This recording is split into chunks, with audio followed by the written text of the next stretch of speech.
17 বছর বয়সী এক মেয়ে, এক রাতের ব্যবধানেই হয়ে গেছে ছেলে। এ ঘটনাকে কেন্দ্র করে এলাকায় সৃষ্টি হয়েছে চাঞ্চল্য। সদ্য ছেলে হয়ে যাওয়া রাফিকে এক নজর দেখতে প্রতিদিনই দূর দূরান্ত থেকে ছুটে আসছে নানা শ্রেণী পেশার মানুষ।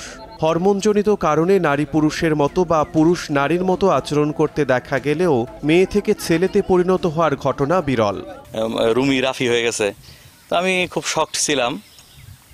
প্রায় 3-4 ঘন্টা আমি এটা নিয়ে ভাবতেছিলাম। তারপরে ওর কাছে গেছি যে আসলে ঘটনা কি। তখন বললো যে ভাইয়া এরকম এরকম আসলেই আমার লিঙ্গ পরিবর্তন হয়ে গেছে।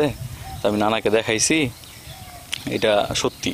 স্থানীয়রা জানান 17 বছর ধরে মেয়ে হিসেবে পরিচিত ছিলেন রুমি আক্তার। হঠাৎ এক রাতের মধ্যে শারীরিক পরিবর্তন হয়ে ছেলেদের মতো আচরণ করতে শুরু করেন তিনি। বিষয়টি 1 বছর ধরে গোপন রাখার পর সম্প্রতি পরিবারকে জানান তিনি। প্রথমে বিশ্বাস না করলেও ডাক্তারি পরীক্ষা নিরীক্ষা শেষে বিশ্বাস করেন তারা। পরে তার নতুন নাম রাখা হয় রাফি আহমেদ নিলয়। 17 বছর পর্যন্ত মেয়ে ছিলাম, এখন 1 বছর ধরে ছেলে আছি, কিন্তু এই বিষয়টা লুকানো আসছিল, আমি বলি নাই বয়ে। মানুষ কিভাবে নিব না নিব এটা ভাইবে আমি বলি নাই। লিঙ্গ চেঞ্জ পরে আস্তে আস্তে পুরা চেঞ্জ আসলো, তাই আমি পড়ালেখা